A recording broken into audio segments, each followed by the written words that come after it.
ஷாருக் கான் நடிச்சு வரும் ரயீஸ் அப்படிங்கிற திரைப்படத்துல அவரோட சேர்ந்து ஒரு பாடல்ல கவர்ச்சி நடிகை சனி லியோன் நடனமாட இருக்காங்க. 1980ஆம் ஆண்டு பாலிவுட்ல வெளியான சூப்பர் ஹிட் திரைப்படமான குர்பானி படத்துல இடம்பெற்ற லைலா ஓ லைலா அப்படிங்கிற பாடல் ரயீஸ் திரைப்படத்துக்காக ரீமிக்ஸ் செய்யப்பட இருக்கு. இந்த பாடலுக்கு தான் ஷாருக் கானோட சனி லியோன் இணைஞ்சு நடனமாட இருக்காங்க. நான் ரயீஸ் படத்துல ஒரு பாட்டுக்கு டான்ஸ் ஆடி இருக்கேன். ஒரு மிகப்பெரிய படத்துல என்னோட மிகச்சிறிய பங்களிப்பு அது. இது ஒரு சிறந்த வாய்ப்பு. எதிர்காலத்துல ஷாருக் கானுக்கு ஜோடியாக நடிக்கும் வாய்ப்பு கிடைக்கும் அப்படின்னு நம்புறேன் அப்படின்னு சனி லியோன் தெரிவிச்சிருக்காங்க.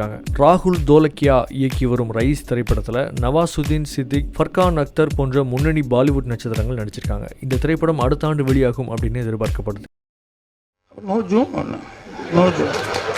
ஓகே அப்படின்ட்டு போயிட்டாரு. அப்புறம் எல்லாம் பண்ணியாச்சு, ட்ரெயின் வந்துக்கிட்டே இருக்கு. அப்புறம் மெல்ல எல்லாம் பண்ணிட்டு ஒரு என்ன ஸ்டார்ட் பண்ணியிருக்கேன், எவ்வளோ அப்ரெக்ஷர் வச்சுக்கலாம் அப்படின்னாரு. அது ஊ வேலையா மாதிரி எனக்கு ஸ்டார்ட் தான் சொல்ல தெரியும். அப்ரெக்ஷர் எப்படின்னு என்ன கேட்டால் எனக்கு என்னையா தெரியும்?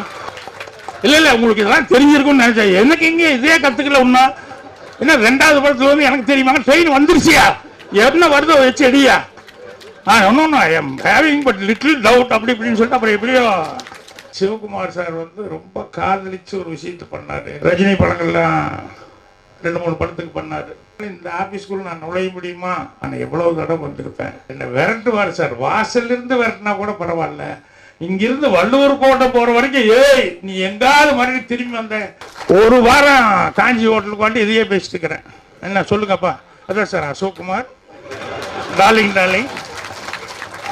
சாமி ஏதோ ஒரு தப்பு நடந்துருச்சு, கஷ்டப்படுறோம் இல்லை சந்தோஷப்படுறோம் அப்படின்னா இது பூர்வ ஜென்ம பலன்னு சொல்கிறீங்களே.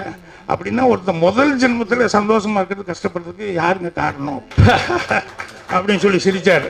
அப்புறம் என் பக்கம் திரும்பல. ஃப்ளைட்டில் எங்கிட்ட பேச்சு கொடுத்து ஏன்டா பேச்சு கொடுத்தோன்னு ஆகிப்போச்சு அவருக்கு. சார் ஃபைனல் நீங்கள் அப்படியே மெல்ல போட்டு ஜூம் அப்படின்னு சொல்லி சொன்னார். க்ளோஸ் அப் வை ஜூம் அப்படின்னாரு கேமராமேன். நானும் முடிக்கிற திருத்தேன். அவர் அப்படியே முடிக்கிறார். அவர் ஃபஸ்ட்டு படம். நோ இது zoom finally okay tell me why zoom